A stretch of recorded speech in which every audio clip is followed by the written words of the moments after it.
सकाळचं 8 वाजता पंचिंग झाल्यानंतर मेसकडे जायला निघाले. इथून साधारणतः मेसकडे जायला 10 मिनिटेही लागतातच. आणि या 10 मिनिटाच्या रस्त्यातही असे सुंदर क्षण बघायला खूप छान वाटतं. ग्राउंड आज खूपच छान वाटत होतं आणि सकाळी सकाळी असे सुंदर क्षण टिपायलाही भारी वाटतं. मन प्रसन्न होतं. त्यावेळी पाय मात्र आपलं काम करत असतात. मेसमध्ये गेल्यानंतर आजच्या जेवणाची तयारी सुरुवात केली आणि सर्वात आधी मसाला भाजून घेतला. कापून आणि कांदे भाजून आधीच ठेवलेले होते. स्वयंपाकामध्ये असा भाजलेला मसाला आणि त्याचा सुगंध जर का दरवळला तर भूक जरा जास्तच लवकर लागते बरं का.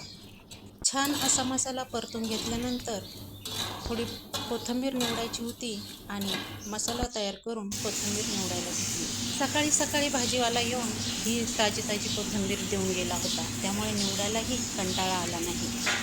आता काढलेला भाजून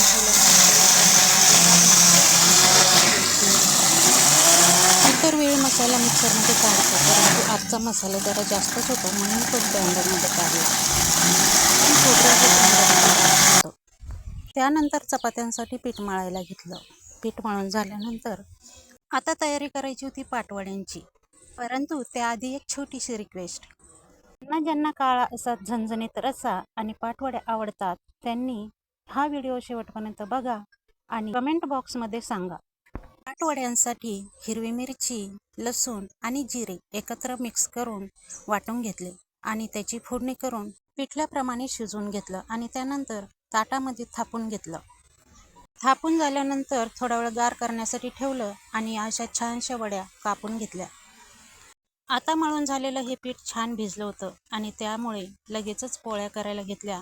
आधीच तेल लावून उंडे तयार करून ठेवले होते आणि ते लाटायला सुरुवात केली. इथे लगेचच पोळ्या एकीकडे भाजत होत्या.